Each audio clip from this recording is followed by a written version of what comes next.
Hello केम छो बधा मजामां बधाने मारा जय श्री कृष्ण। आज આપણે એવી સ્વીટ લઈ આવીએ ને કે બધાને ફેવરેટ કાજુ કતરી ભાવે ને, તો કાજુ કતરીમાં એવું થાય કે ચાસણીવાળી બનાવીએ તો બધાને ચાસણી ફાવતી નથી. તો આજે આપણે ચાસણી વગરની કાજુ કતરી બનાવી છે, ઇન્સ્ટન્ટ ફટાફટ બની જાય ને એવી, અને માર્કેટ કરતાં પણ સરસ અને માર્કેટ જેવો ટેસ્ટ એવી કાજુ કતરી આપણે બનાવશું. અને કાજુ કતરી એવી રેસીપી છે ને કે બધાને ભાવતી હોય છે. આ રેસીપી તમે ફ્રીજમાં સ્ટોર કરીને રાખી શકો છો, અને બારે પણ 3-4 દિવસ સુધી કાંઈ થતું નથી, પણ છતાંય ફ્રીજમાં રાખવાથી વધારે લાંબો સમય ટકી રહે છે, કારણ કે આપણે આમાં ચાસણી નથી કરતા અને દૂધનો ઉપયોગ કરીએ છીએ એના માટે.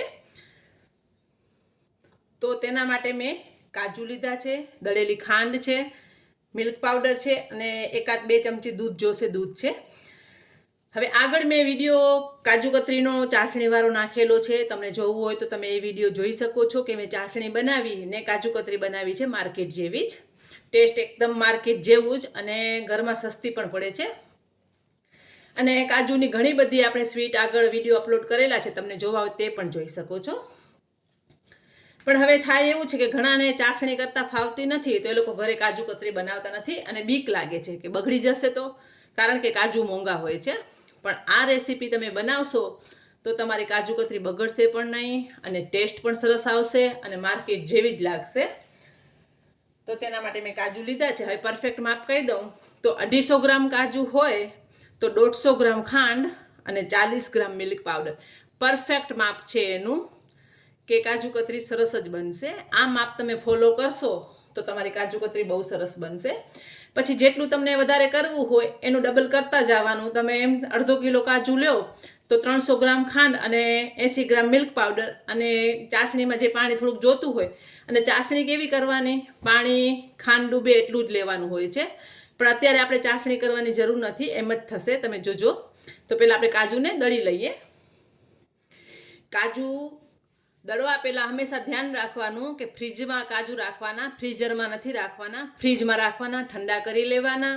અને કાજુ જ્યારે તમે દળો છો ને તો એક ધારો મિક્સર નથી ફરાવવાનું, ચાલુ બંધ કરીને કરશો તો કાજુનો પાવડર એકદમ સરસ થશે, અને કાજુનો જો તેલ છે એ પણ છૂટો નહીં પડે, અને એકદમ છૂટો પાવડર થશે, એટલે ચીકણી નહીં થાય.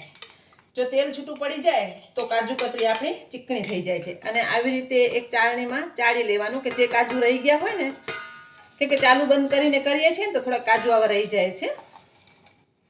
હવે એની બીજી ટ્રીક બતાવું, કે તમારે કદાચ કાજુ એમ થતું હોય કે કાજુ સરખા નથી પીસાતા, તો એમાં 1 ચમચી આપણે ખાંડ ઉમેરી દઈશું. ખાંડ ઉમેરવાથી કાજુ એકદમ સરસ પીસાઈ જશે. આપણે ફરીથી પીસી લઈએ. તમે જોઈ શકો છો એકદમ સરસ પાવડર થઈ ગયું છે. તોય પણ આપણે એને ચાળી લેશું. ચાળવાથી એનામાં જે કણી રહી જાય છે ને કાજુની, એ બધી નીકળી જાય છે. અને કદાચ જો રહી ગઈ હોય ને તો એ ચાળણીમાં રહી જાય છે, અને એકદમ માર્કેટ જેવી સોફ્ટ થાય છે. અને હું આમાં કોઈ પણ જાતનું કોઈ બીજું મિક્સ નથી કરતી, કારણ કે એકદમ નેચરલ કાજુની જ છે અને બહુ સરસ બને છે. મેં જે કાજુની સ્વીટ આગળ ઘણા બધા વિડીયો છે, કાજુ પાન છે, કાજુ પિઝા છે, કાજુ સેન્ડવિચ છે, ઘણી બધી કાજુની રેસીપી છે, તમે જોવી હોય તો તમે જોઈ શકો છો.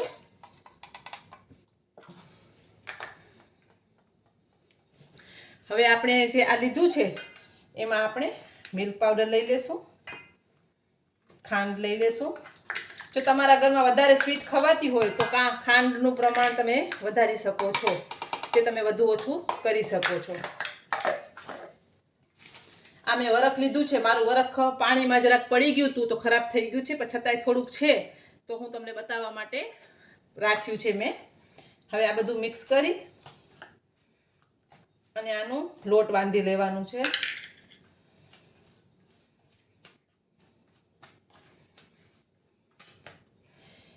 એક ચમચી લઈને જ આપણે દૂધ નાખવાનું છે. વધારે જો દૂધ પડી જશે તો વધારે ચીકણી થઈ જાય છે. આને પણ આપણે બહાર રાખી જ શકીએ છીએ, પણ ફ્રીજમાં વધારે લાંબા સમય સુધી સ્ટોર કરી શકાય છે. તમે જોઈ શકો છો મેં 1 થી 2 ચમચી દૂધ લીધું છે.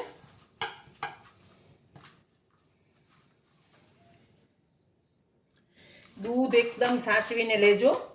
હવે 1 ચમચી આપણે ઘી લઈએ અને મસળી લઈએ. મેં અહીંયા જરાક ઘી લીધું છે, એકદમ સરસ ખાંડ પણ તમારી જો ગાંઠા રહી જતા હોય તો એકવાર દળી લેજો. તમે જોઈ શકો છો એકદમ સરસ માવું થઈ ગયું છે આપણું, જે આપણે રોટલીનો લોટ બાંધીએ ને એવું જ. અને આ કાજુ કતરી તમે ગમે ત્યારે બનાવી શકો છો અને કોઈ પણ બનાવી શકે છે.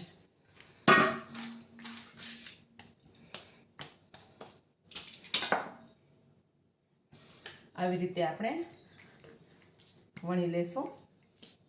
દૂધનું ખાસ ધ્યાન રાખજો.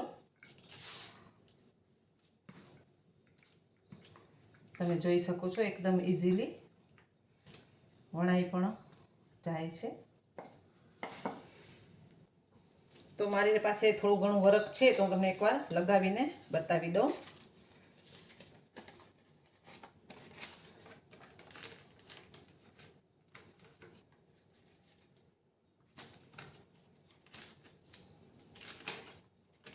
કારણ કે વરખનું બહુ જ ધ્યાન રાખવાનું હોય છે. અને વરખ જો એકવાર ખરાબ થઈ જાય ને પછી ઓલું નથી થતું, કેમ કે એ તરત જ ઉખડી જાય છે. તમારા પાસે હોય તો વરખનો ઉપયોગ કરવાનો, અને જો ન હોય તો કાંઈ વાંધો નહીં.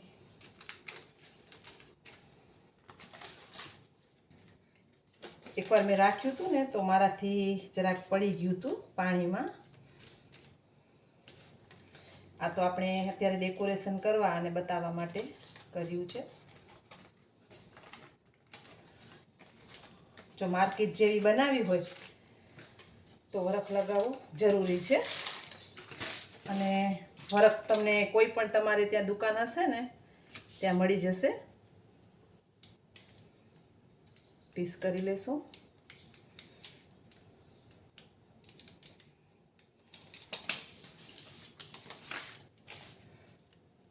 એકદમ ઇઝીલી પીસ થઈ જશે.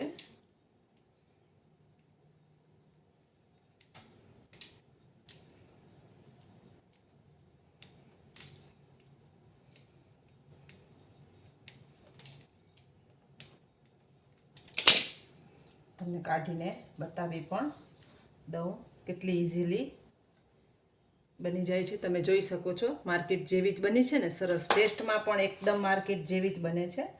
પણ જ્યારે પણ તમે લોટ બાંધો ને તો દૂધ નાખવામાં બહુ જ ધ્યાન રાખજો, નકર તમને ફરીથી કાજુ ઉમેરવા પડશે. તો તૈયાર છે આપણી કાજુ કતરી. આપણે સર્વ કરી લેશું. તો તૈયાર છે એકદમ સરસ એવી કાજુ કતરી, જે માર્કેટનો ટેસ્ટ અને ઘરમાં સરસ ઇઝીલી બની જાય છે. હવે આ કાજુ કતરીમાં તમને ચાસણી બનાવવાની કાંઈ જરૂર નથી. પણ નાની બાબત મેં તમને કીધું કે દૂધ નાખવામાં બહુ જ ધ્યાન રાખજો. જો દૂધ વધારે પડી જશે ને તો ફરીથી તમને કાજુનો પાવડર બનાવીને એમાં ઉમેરવો પડશે.